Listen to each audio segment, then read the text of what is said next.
Hi everyone, आज के video में हम कफ के बारे में पढ़ेंगे। वात और पित्त के बारे में हम बेसिक कॉन्सेप्ट समझ चुके हैं। कफ के बारे में बात करते हैं और कफ मेरा व्यक्तिगत रूप से फेवरेट दोष है तीनों में से, क्योंकि आजकल के समय में जितनी ज्यादा दुष्टि हमें देखने को मिलती है वो कफ की मिलती है।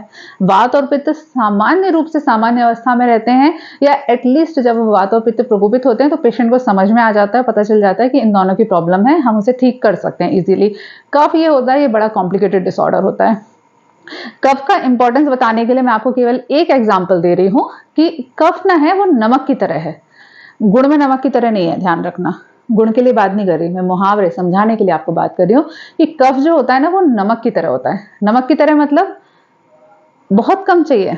आपने अच्छी से अच्छी सब्जी बनाई है, लेकिन उसमें नमक की मात्रा ना बहुत कम होती है, लेकिन वो चाहिए होता है। अगर नमक नहीं होगा तो आपके खाने का स्वाद नहीं आने वाला। ठीक वैसे ही कफ काम करता है। कफ की मात्रा हमारे शरीर में बहुत ही कम आवश्यक होती है। सामान्य रूप से कफ हमें कम मात्रा में चाहिए। वात और पित्त को मेंटेन रखने ज्यादा जरूरी है, कफ को बहुत कम मात्रा में चाहिए। हमें कफ को बढ़ाने वाले जो द्रव्य हैं इनका प्रयोग बहुत कम मात्रा में करना है, लेकिन करना है, क्योंकि अगर कफ प्रकोपित होगा या फिर कफ दूषित होगा, सामान्य तौर पर कफ प्रकोपित नहीं होता है, ये ध्यान रखिए। कफ का प्रकोप बहुत ही कम होता है, लेकिन कफ दूषित बहुत जल्दी होता है। कफ दूषित होकर जो कफ के गुण हैं उसकी प्रॉपर्टीज चेंज हो जाती है, फिर आपको अलग अलग प्रकार की प्रॉब्लम होती है। एक और एग्जांपल देके समझाती हूँ। मान लीजिए आपने अपने घर में दरवाजे खिड़की सब कुछ अच्छे से लगाए। अब दरवाजा क्या है, लोहे का बना है या लकड़ी का बना है, किसी भी चीज का बना है, वो पूरा बन गया, अच्छा बना दिया, लेकिन उसका फंक्शन प्रॉपर तरीके से हो उसके लिए उसके जो कब्जे होते हैं जहां पर आपने उसको जोड़ रखा है वहां थोड़ा सा तेल या ऑयलिंग डालना जरूरी है, अदरवाइज वो काम नहीं करेगा। आपका बहुत सुंदर बढ़िया लोहे का या स्टील का या लकड़ी का बढ़िया सुंदर गेट बना हुआ है, देखने में बड़ा सुंदर लग रहा है, लेकिन आप जैसे इसको खोलोगे वो भुतिया स्टाइल से चर की आवाज करेगा, और उतना फिर आपका पूरा सब कुछ बर्बाद हो जाएगा कि यार इतना सुंदर गेट है, आवाज कर रहा है, क्या मतलब है। ठीक बहुत जल्दी हो जाएगा। जैसे ही उसके जो कब्जे हैं आपने वहां थोड़ा सा ऑयल डाला, थोड़ा सा आपको ब्रश गीला करके बस थोड़ा सा उसको गीला कर देना है वहां पे, और वो अचानक से आपका जो गेट है बड़ी आराम से फ्लोटिंग द स्टाइल में करने लगेगा। तो ये होता है कफ के कारण। कफ हमें कम मात्रा में चाहिए, लेकिन कफ दूषित बहुत जल्दी होता है, क्योंकि हमारी दिनचर्या इस प्रकार की हो गई है कि कफ को दूषित होना तो बस हो ही गया है, होना ही है कफ दूषित आज के समय में। कैसे होता है इसका एग्जाम्पल देके बताती हूँ। जैसे आजकल आप कोई भी डिश देखो, मार्केट में कोई भी कुकिंग वाला चैनल देखो, XYZ कुकिंग चैनल आप देख लो, या घर में आप देख लो, आपने दाल मखनी बनाई, क्या किया, दाल खूब सारी बनाई, ऊपर से आपने खूब सारा उसके ऊपर मक्खन और मलाई जो है ऊपर से फैला दिया। अब ये क्या है, विरुद्ध आहार है। ये आपको दूषित करेगा, ये आपके कफ को दूषित कंडीशन में लेके आएगा। हमने पिज्जा खाया, वैसे मैं बता दूं मैं खुद भी पिज्जा खाती हूँ, लेकिन साल में 1-2 बार, और चीज तो मैं बिल्कुल नहीं डालती, पिज्जा के ऊपर ही चीज नहीं डालती फिर कई बार, और डाला भी तो बिल्कुल नाम मात्र का, वो भी अगर घर पे कोई गेस्ट है तो, अदरवाइज मैं नहीं डालती। हाँ, एक बात और बता दूं, मैं किसी भी चीज को स्ट्रांगली फॉलो करने वाली इंसान नहीं हूँ। जहां जैसा देश वहां उसके हिसाब से थोड़ा सा आपको चेंज कर लेना चाहिए, अदरवाइज टेंशन के कारण दूसरे दोष प्रकोपित हो जाते हैं। तो हम बात कर रहे थे चीज की। अब जो हमने पिज्जा बनाया उसने आपने भर भर के चीज डाल दिया। चीज पराठा आजकल बड़ा मार्केट में आने लगा है, ठीक है।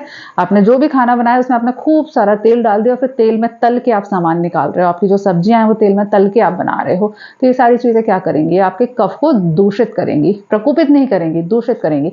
प्रकोपित कब होता है, जब आप पर्टिकुलरली जो कफ के गुण हैं उसी चीजों वाले द्रव्य का प्रयोग करो। कफ का जो गुण है, जैसे कफ शीत होता है, हम गुणों के बारे में भी बात करेंगे, एग्जाम्पल दे रही हूँ। जैसे कफ शीत होता है तो आपने ठंडी चीजों का प्रयोग किया तो कफ प्रकोपित होगा, लेकिन आपने ठंडा गरम ठंडा गरम ठंडा गरम ठंडा गरम किया तो कफ दूषित हो जाएगा। ये आपको दूषित वाले जो गुण हैं वो पैदा करेगा।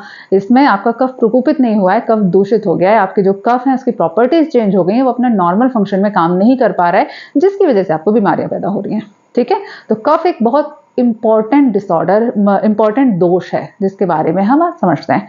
कफ के गुणों को हम पहले देख लेते हैं। श्लोक बड़ा सिंपल है, मैं बोल देती हूँ। गुरु स्निग्ध मृदु शीत, भूल गई मैं गुरु शीत मृदु स्निग्ध मधुर स्थिर पिछला, बहुत सिंपल सा है। गुरु होता है, गुरु का मतलब भगवान जी वाला गुरु नहीं है, गुरु मतलब भारी। ऐसे उसका मतलब भी ये हो सकता है ना कि हमारे जो गुरु होते हैं वो बहुत भारी होते हैं, बहुत सम्मानीय होते हैं, बड़े व्यक्ति होते हैं, कोई बात नहीं हम गुरु, जो कफ होता है वो गुरु होता है, मतलब भारी होता है। वो सारे द्रव्य जो कि भारी होते हैं, जिनके अंदर वेट होता है, वजन होता है, वो सारे ही द्रव्य आपके कफ को प्रकोपित करते हैं। वजन किसमें होता है? ड्राई फ्रूट्स होते हैं, वो कंपैरिजन में भारी होते हैं। आपका गेहूं के आटे के मुकाबले बेसन का आटा कंपैरिजन में भारी होता है। कंपैरिजन में आप 100 ग्राम गेहूं का आटा लो, 100 ग्राम बेसन लो, दोनों को हाथ में रखोगे, आपको महसूस होगा कि बेसन भारी है। तो बेसन क्या कर रहा है? कफ को बढ़ाएगा कंपैरिजन में। हमेशा ध्यान रखिए तुलनात्मक रूप से। तो जो भारी द्रव्य होते हैं, जिनके अंदर वेट होता है, वजन होता है, वो कफ को बढ़ाते हैं। आपने ठंडा पानी पिया और आपने उतने ही पानी की बर्फ ली, तो बर्फ आपके कफ को ज्यादा प्रकोपित करेगी ठंडे पानी के मुकाबले। क्यों? क्योंकि गुरु है। आपने एक रोटी गेहूं की खाई और वही एक रोटी बेसन की या चने की आटे की खाई, तो आपका कफ ज्यादा प्रकोपित होगा। ठीक है, वो कफ को ज्यादा बढ़ाएंगी। तो जो गुरु द्रव्य होते हैं, जिनके अंदर वजन होता है, आयुर्वेद के हिसाब से बोलूं तो वो सारे द्रव्य जिनके अंदर पृथ्वी महाभूत की अधिकता होती है, वो सारे द्रव्य जो होते हैं वो कफ को बढ़ाने वाले होते हैं। ठीक है, पहला गुण हो गया गुरु। उसके बाद मृदु। मृदु का मतलब क्या है? अब फिर ये गुरु के अपोज में लगता है कि एक तरफ हम बात कर रहे हैं भारी। मृदु का मतलब, आपने कभी बेसन के लड्डू खाए हैं? देखिए, आयुर्वेद समझने के लिए ना थोड़ा सा अपना विजुअलाइजेशन को, अपनी इमेजिनेशन शक्ति को थोड़ा सा इंप्रूव तो करना पड़ता है। ठीक है, तो आपने कभी बेसन के लड्डू घर पे खाए हो या बनाए हो, फिर मठरी बनाई हो, है ना, तो उसमें क्या करते हैं? मोन मिला देते हैं। मोन का मतलब थोड़ा सा उसमें तेल मिलाते हैं। जैसे आपने बेसन के लड्डू बनाए तो आपने बेसन के साथ में फिर थोड़ा सा घी मिला के उसको आप अच्छे से चारों तरफ मिक्स कर लेते हो। जब आप उसको चारों तरफ मिक्स कर लेते हो तो कैसा हो जाता है? बहुत भुरभुरा सा हो जाता है, बहुत सॉफ्ट सॉफ्ट हो जाता है। एक छूने में बड़ी सॉफ्ट सॉफ्ट टेंडेंसी उसकी महसूस होती है, हाथ में बड़ा अच्छा सा लगता है। तो ये क्या है? ये मृदु है। मृदु का मतलब होता है बहुत ही भुरभुरा सा, चिकना सा। बिल्कुल चिकना, संगमरमर जैसा नहीं, लेकिन जो खाने की चीजें होती हैं वो थोड़ी सी चिकनी हो जाती हैं। जो आटा होता है उसमें अगर आप तेल मिला लो थोड़ा सा, तो वो थोड़ा सा चिकना हो जाता है। तो ये होता है मृदु गुण का होना। तो जब भी हम मृदु द्रव्यों का सेवन करते हैं तो उससे भी आपका कफ प्रकोपित होता है। ठीक है, गुरु, शीत, शीत बताना था इसके बाद, सॉरी। शीत का मतलब होता है ठंडा। ठंडी चीजें कफ को बढ़ाने वाली होती है, जो मैंने आपको शुरू में एग्जांपल दिया वही चीज। जितनी भी ठंडी चीजें हम खाते हैं वो कफ को बढ़ाती हैं। यहाँ ठंडी में दोनों चीजें काउंट होती हैं। जिनका टेम्परेचर ठंडा है, आपने फ्रिज में रखी हुई चीजें खाई हैं, आपने ठंडा दही पी लिया, या आपने ठंडे फल खा लिए, ठंडी रोटी फ्रिज के अंदर अगर आपने कोई चीज बना के रखी थी डिश जो ठंडी थी, आइसक्रीम थी, तो ऐसी चीजें हैं वो कफ को प्रकोपित करेंगी। साथ ही ऐसी चीजें जिनकी तासीर ठंडी होती है। तासीर का मतलब विपाक या वीर्य जिनका ठंडा होता है। अब विपाक और वीर्य ही हम फ्यूचर में पढ़ेंगे, जब हम द्रव्यों के गुणकर्म पढ़ेंगे तो हम उसके बारे में समझेंगे। बेसिक में आपको इतना बता दूं, जिनके बारे में हम सामान्य तौर पर ऐसा जानते हैं कि इनकी तासीर ठंडी होती है, शरीर के अंदर ठंडक पैदा करते हैं। जैसे कि तरबूज और खरबूजे के बीज खाने के ऊपर हम डाल देते हैं ना, ठंडाई बनाते हैं तो उसमें भी ऊपर बीज डालते हैं, ये ठंडे होते हैं। मुनक्का दाख, जो काली दाखें आती हैं, ये ठंडी होती हैं। इनकी जो प्रॉपर्टीज होती है शरीर के अंदर शीतलता लेकर आने वाली होती है। कद्दू प्रॉपर ही शीतवीर की औषधि है। ये कद्दू जो होता है वो ठंडा होता है, तो कद्दू खाने से आपका कफ प्रकोपित होता है। यहाँ प्रकोप से मेरा मतलब कफ को बढ़ाने वाला है। जरूरी नहीं है कि डायरेक्टली प्रकोप हो जाए, कफ को मेंटेन रखता है, या कफ के साथ में इसका साधर्म्य होता है, बराबर का ये होता है। ठीक है, तो गुरु, शीत, मृदु, स्निग्ध। स्निग्ध सिंपल है, जो चिकना होता है। जो स्निग्ध होते हैं, जो चिकने होते हैं, थोड़ी सी चीजें, तेल है चिकना होता है, कफ को प्रकोपित करेगा। ठीक है, स्निग्ध गुण के कारण ही कफ को प्रकोपित करेगा। घी चिकना होता है, करेगा। वसा होती है, मज्जा होती है, जो हम फैट खाते हैं किसी भी तरीके का, चाहे वो डालडे वाला है या जो नॉन वेजिटेरियन लोग हैं, जो नॉन वेज का जो फैट होता है वो भी, ये सब कफ को प्रकोपित करने वाले होते हैं। गुरु, शीत, मृदु, स्निग्ध, मधुर, स्थिर, पिछला। मधुर वो सारे द्रव्य जिनका जो रस होता है वो मधुर होता है। रस का मतलब उनका जो टेस्ट हो रहा है वो मधुर हो रहा है। जीभ पे लगाने पे जो मीठे महसूस होते हैं वो सारी ही चीजें कफ को बढ़ाने वाली होती है। यहाँ ध्यान रखिए, जैसे गुड़ भी मीठा है, शक्कर भी मीठी है। अब आप किसी गांव के व्यक्ति से बात करेंगे तो वो बोल देंगे अरे गुड़ कफ को नहीं बढ़ाता, गुड़ तो बहुत फायदा करता है, कफ को नहीं बढ़ाता है। ऐसा नहीं है। अगर उसमें मधुर रस है, अगर वो मीठा है, तो वो कफ को बढ़ाएगा ही बढ़ाएगा। कितना बढ़ाएगा, कैसे बढ़ाएगा, कफ को साम्यावस्था में रखेगा, वो आपके खाने के ऊपर डिपेंड करता है, लेकिन वो कफ को बढ़ाने वाला निश्चित रूप से होगा। इसके अलावा मधुर चीजें क्या होती हैं? आपने चावल खाए, उसका रस भी मधुर होता है। अब चावल का रस भी मधुर है, ठीक है, शक्कर का भी मधुर है। दोनों में से कफ को कौन ज्यादा प्रकोपित करेगा? ऑब्वियसली शक्कर, क्योंकि वो बिल्कुल ही बहुत ही ज़्यादा मीठी होती है।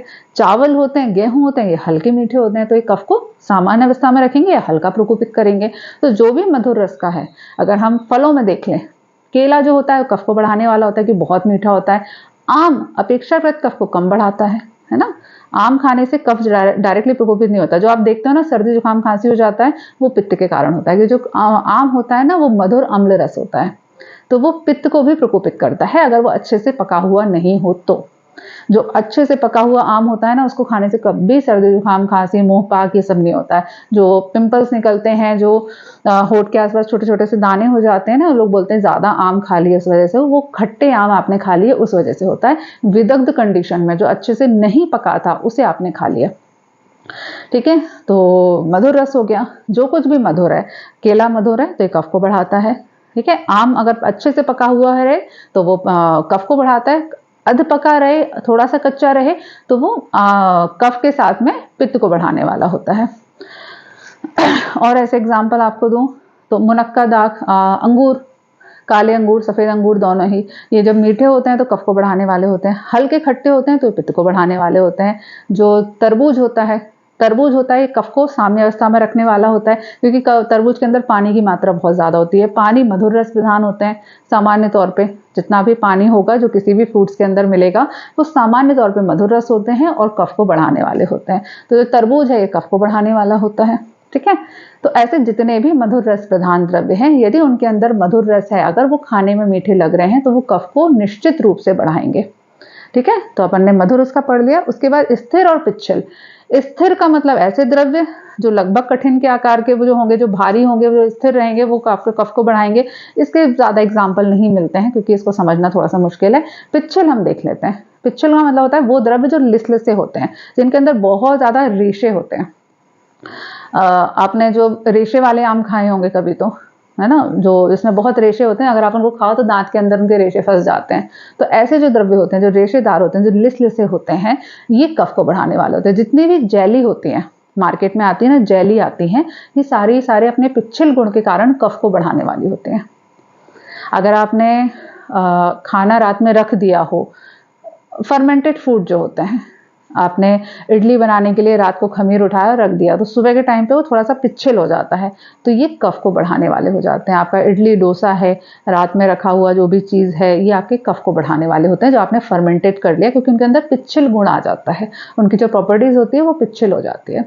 आयुर्वेद में ध्यान रखिए, कोई भी चीजें आपके ऐसी चीजों पे बात नहीं हो रही होती है जिसको आप देख नहीं सकते, समझ नहीं सकते, क्योंकि आयुर्वेद इस चीज पे ध्यान विश्वास बिल्कुल नहीं रखता है कि किसी सेल के अंदर कहीं जाके कोई केमिकल है, उस केमिकल के कारण कोई बीमारी हो रही है।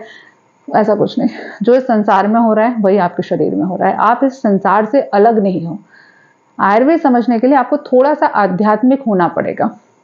जो इस संसार में हो रहा है, जो इस ब्रह्मांड में होता है, वही आपके शरीर के अंदर हो रहा है।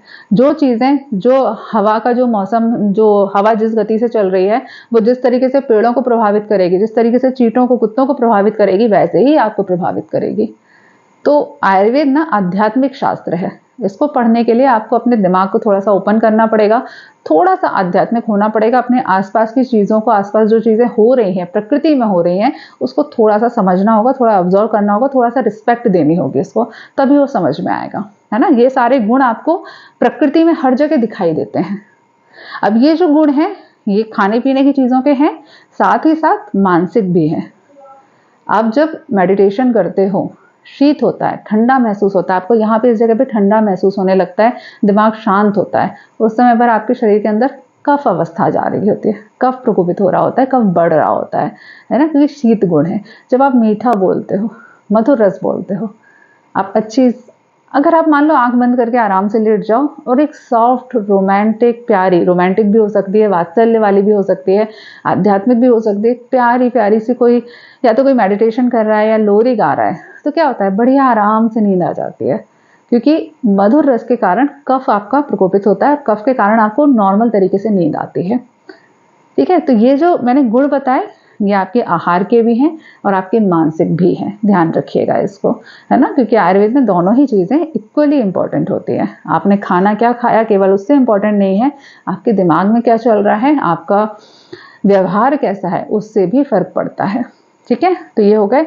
और बस इसके बारे में कुछ और डिटेल, बहुत सारी बातें हमें कफ के बारे में करनी है, वो हम नेक्स्ट वीडियो में करेंगे। पहले इतना आप नोट कर लीजिए, समझ लीजिए, और थोड़ा सा नोट्स बना के अगर आप ध्यान रखेंगे तो अच्छा रहेगा। फॉर एग्जाम्पल, पित्त का गुण भी स्निग्ध होता है, कफ का गुण भी स्निग्ध होता है। तो जो स्निग्ध चीजें होती हैं वो किसको बढ़ाएंगी? वो पित्त को बढ़ाएंगी और कफ को बढ़ाएंगे। लेकिन वायु का गुण क्या होता है? रुक्ष होता है, तो वात का शमन करेगी। ठीक है, ऐसे ही शीत द्रव्य हैं, ठंडी चीजें हैं, तो शीत किसका गुण था? वात का गुण था। और किसका गुण है? कफ का है। लेकिन पित्त कैसा होता है? पित्त उष्ण होता है। तो जब आप ठंडी चीजें खाते हो तो ये वात को और कफ को बढ़ाती हैं, लेकिन पित्त को शमन कर देती हैं। ठीक है, और ऐसे ही आपने कुछ और खाने पीने की चीजें हम देख लेते हैं, जैसे मिर्ची। मिर्ची तीक्ष्ण गुण की होती है ना? मिर्ची तीखी होती है, तीक्ष्ण होती है। तो तीक्ष्ण किसका गुण था? वात है, वो भी तीक्ष्ण होती है। पित्त क्या होता है? वो भी तीक्ष्ण होता है। तो मिर्ची खाने से, ज्यादा तीखा खाने से वात और पित्त दोनों प्रकोपित होते हैं। तीखे द्रव्यों का सेवन करने से, चाहे वो आप नॉर्मल मिर्ची खा रहे हो, चाहे काली मिर्च खा रहे हो, चाहे गरम मसाले खा रहे हो, इन सारी चीजों को खाने से आपका वात और पित्त दोनों प्रकोपित होता है। ठीक है, पानी पीने से क्या शांत होगा? सामान्य तौर पे जो पानी का गुण होता है, हम सामान्य गुणों की बात कर रहे हैं, तो सामान्य रूप से जो पानी होता है वो मधुर स्निग्ध होता है। मतलब पीने के बाद आपको वो स्वाद उसका हल्का सा मीठा महसूस होता है। मीठे वाले जो नॉर्मल पीने का पानी है उसकी बात कर रहे हैं, समुद्र का पानी नहीं, आप इमेजिन करिएगा। तो पानी कैसा होता है? जमीन से निकला हुआ जो आपका पानी है उस एरिया का, थोड़ा सा मीठा है, स्निग्ध है, रूखा नहीं होता। गले में थोड़ा सा चिकनाहट लेकर आता है। पानी पीने के बाद आपको गला अपना जो रूखा था, जो सूख रहा था, वो गीला महसूस होता है, चिकना महसूस होता है। तो पानी का गुण कैसा होता है? मधुर स्निग्ध होता है। जब आप नॉर्मल अमाउंट में पानी का सेवन करते हो, बिल्कुल सही तरीके से सेवन करो तो वात पित्त कफ तीनों को बैलेंस कर देगा। ठीक है, मान लीजिए आपने ज्यादा 2-3 गिलास पानी पी लिया इकट्ठे, तो क्या होगा? मधुर गुण है, तो मधुर के कारण वात है, कफ का तो शमन, वात है और पित्त का शमन हो जाएगा, लेकिन ये कफ को प्रकोपित कर देगा। स्निग्ध गुण है, इसलिए भी कफ प्रकोपित हो जाएगा। तो ज्यादा पानी पीने से, कई लोग बहुत ज्यादा जो एलोपैथी के उसमें आ जाते हैं, मॉडर्न साइंस में कि बहुत पानी पीना चाहिए, तो उनको कफज रोग बहुत ज्यादा होने लगते हैं, कफ उनका प्रकोपित या दूषित अवस्था में हो जाता है। तो अगर आप वात पित्त कफ के थोड़े से नोट्स बनाएंगे तो आपको सारी चीजें समझ में आएंगी। थोड़ी सी स्टार्टिंग में मेहनत लगेगी, लेकिन एक बार में याद हो गया ना, बिल्कुल दिमाग के अंदर घुस गया, तो फिर आपको कोई श्लोक याद करने की, कोई रिमाइंडर करने की जरूरत नहीं पड़ेगी। चलिए नेक्स्ट वीडियो में मिलते हैं, तब तक के लिए stay healthy and be happy. Good bye.